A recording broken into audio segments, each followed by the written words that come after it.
Yes, this is the Coach Gino here, Tackle Trading, bringing you another Gino's Gem for the week. Little tidbits I like to throw out there. We call them gems, trading tricks to help you. And I hope it does help you because these are things I've learned over the last 22 years of trading.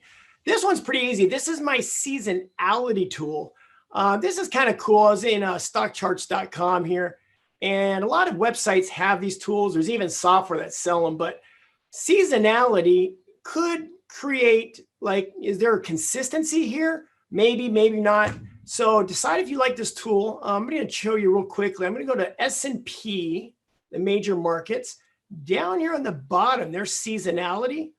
And when you click this, it's going to give you how the consistency of this product is. Now, I'm going to do a little thing here that most people don't realize. I'm going to take out this year since it's not finished. 2017 to 2021. I like to go back about 10 years just to make the math easy. So basically what this says, the last 10 years, the S&P has had 90% up performance on these months, April, July, and November. So that's 9 times out of 10. That definitely points out some kind of seasonality there for the market. Now, that's just one thing to look at. You can take it or leave it. You can go back as far as you want. This goes back quite a few years. You can go back 20 years. April still stands out. So does November.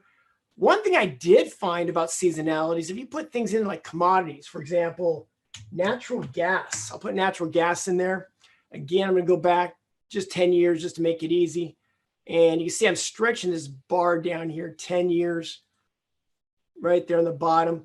And it stands out seasonality-wise. It looks like natural gas, April and August, are definitely the best months. And then if I go to maybe a stock, I'm going to put Apple in there.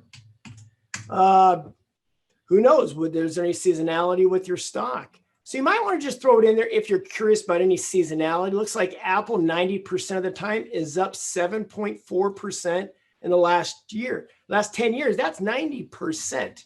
So there is some rhyme to the reason. Who knows? Check it out. See if there's any seasonality factors in what you're looking at. If you're an investor, what's the best month to go into a product? One last one. I put Big Blue in here. Here's IBM. Last 10 years, you can see there's 3 months that stand out on Big Blue. And that would be February, July, and November. Not 70% of the time, there's a 1.6% move, 1.7, and 2.8. So look for consistency and seasonality because that's what it's about. Here's a free tool. I hope it works for you. There's another Gino Gem. And see you next week.